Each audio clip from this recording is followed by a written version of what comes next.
Earlier this morning, I spoke with Chair of the Democratic National Committee, Jamie Harrison, about it all. Watch. Chairman Harrison, welcome back to the Sunday Show. Thank you so much for having me, Jonathan.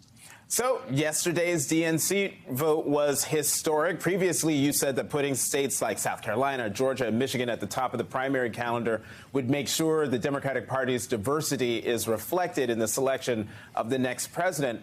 But this isn't a done deal yet, right? What are the next steps?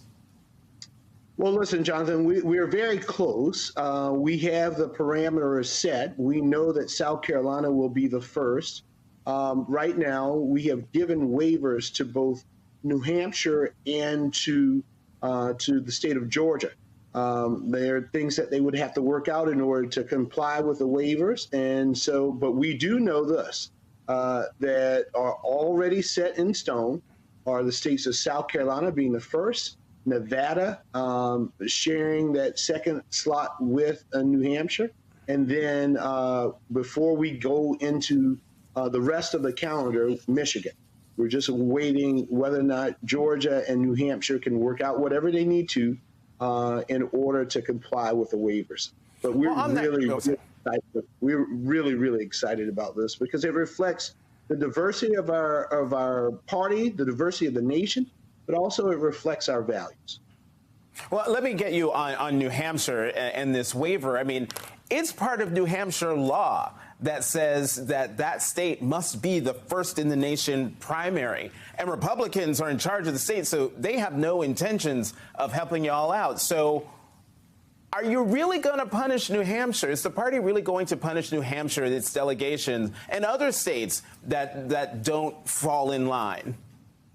Well, listen, Jonathan, the one thing that I've always said is this, determining who our president is a delegate allocation process, right? So Iowa has always been first in terms of the first contest to allocate delegates. New Hampshire has always come second behind Iowa.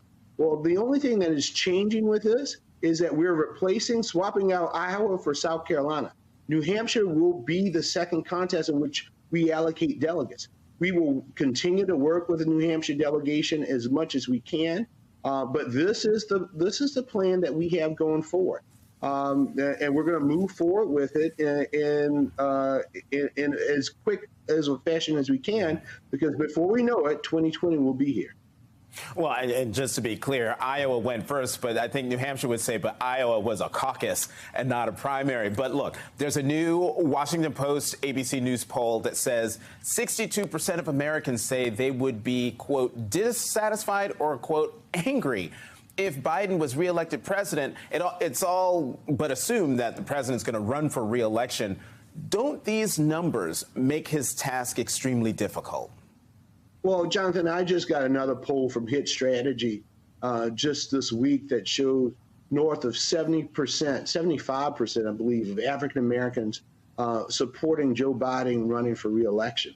So, at this point, I'm not putting a whole lot of stock in polls. What we do know is that this president has delivered for the American people. Just this week, we learned that this president has created 12 million jobs in 2 years. Jonathan, understand the context. That's more jobs than any president has created in 4 years. We have the lowest unemployment since 1969. So many legislative wins, from the American Rescue Plan to the Inflation Reduction Act to the bipartisan infrastructure deal, to lowering the cost of prescription drugs, student loan reform. I can go on and on and on about the wins. Ultimately, people go and vote for a president because they have delivered for them, because that president will deliver. There has not been a president that has been more successful in 2 years than Joe Biden. Chairman of the Democratic National Committee, Jamie Harrison, thank you, as always, for coming to the Sunday Show. Thank you so much, Jonathan.